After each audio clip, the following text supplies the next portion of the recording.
Hello, Hyde Beagles. It is first grade teacher Mrs. Garcia here. I am going to walk you through a very quick tutorial of how to access Rapid Identity. We also call this the student portal at school sometimes. So we are going to get started. The first thing you want to do is access a web browser. We normally use Google Chrome at school, so I know that that is very compatible with accessing Rapid Identity. I can't say with 100% certainty that you can't use other web browsers. I just know that Google Chrome is a good option. So I'm going to go to Google Chrome here, and the portal is actually my home page, so I'm just going to open another tab to make it look like I'm just accessing Google Chrome.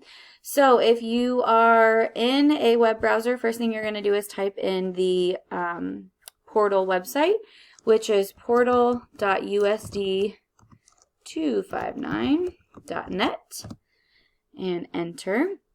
And then once you get to this point, students, this should look very familiar to you. You should know your username and password, but if you don't, that is okay. Please reach out to your teacher or to the school. Miss Cole will help you get your username and password. So your username is your 6-digit student ID. I have a student in my class. His name is Davis Whitney. Thank you, Davis, for letting me use his information just for this quick tutorial video so that you can see what the student side of this looks like. So I'm going to pretend to be Davis. I'm going to type in my information, and then I'm going to type in my password, and then I'm going to click go.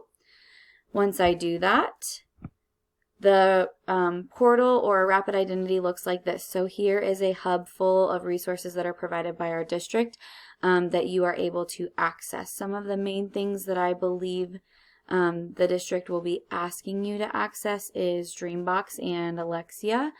So those are the two tiles right here. This one is Dreambox, this one is Lexia. Khan Academy is a great resource, Discovery Ed, HMH Journeys. All of these are really great resources for you to use. Parents and students, please keep in mind that all of this work that you are doing at home, we don't expect you to be working all day, every day at home on your computer, just sitting like on Dreambox, just getting lesson after lesson after lesson completed. Please pace yourself. Please take your time. And know that we wouldn't expect you to sit at your computer for 8 hours a day when you're at school to work. So we don't expect you to do that at home either. I hope that this video was helpful for you. Like I said, if you need help getting your username or password, please reach out to your teacher or to Miss Cole. We would be happy to get that information for you or find that information for you and share it with you so that you are able to continue your learning for the rest of the school year. And if you have any additional questions, you may contact me. My email address is tgarcia, Garcia 2 at usd259.net. Or like I said, you can always contact Miss Cole. Thank you for watching.